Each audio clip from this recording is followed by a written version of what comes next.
Manchester United boss Jose Mourinho has the tough task of keeping Liverpool's Mohamed Salah quiet as Jurgen Klopp's entertainers roll into town at the weekend, with second place in the Premier League the prize on offer.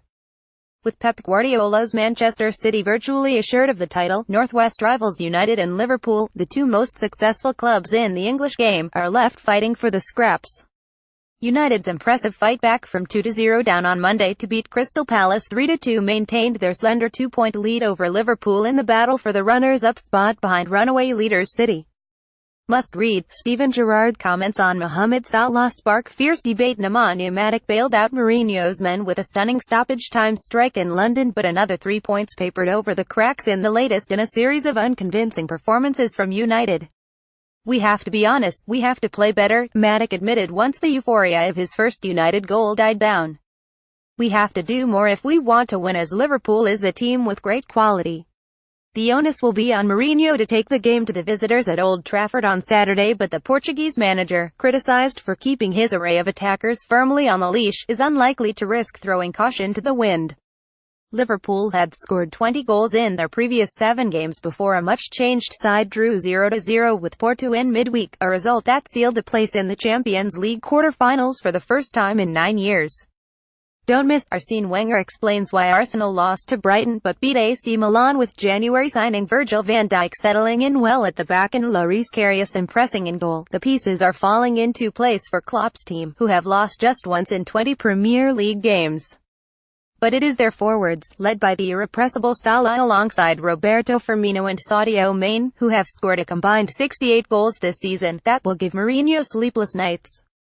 There was a palpable sensation around Anfield on Tuesday that Liverpool minds were already focused on United, with the free-scoring front three all rested at different spells of the game. United v Liverpool, special. The match against Liverpool is the first of 3 games in 8 days for United at Old Trafford that will define their season.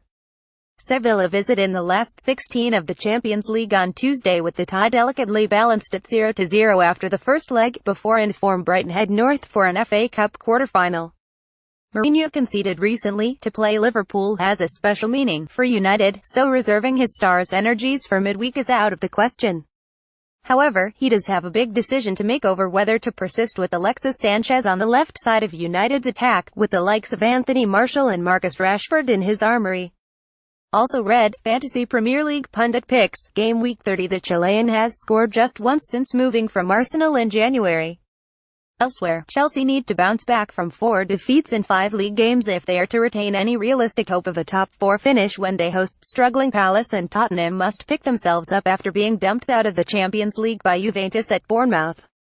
A heavily rotated City side were also beaten for just the 4th time this season by Basel in Europe in midweek, but still progressed to the quarter-finals and can move to within 3 wins of mathematically sealing the title when they visit Stoke on Monday.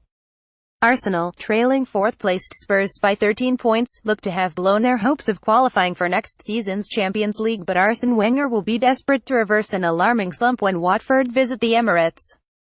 Fixtures, 1500 GMT. Unless stated. Saturday, Manchester United v Liverpool, 12:30 GMT, Newcastle v Southampton, West Brom v Leicester, West Ham v Burnley, Everton v Brighton, Huddersfield v Swansea, Chelsea v Crystal Palace, 17:30 GMT, Sunday Arsenal v Watford, 13:30 GMT, Bournemouth v Tottenham, 1600 GMT, Monday Stoke v Manchester City, 2000 GMT.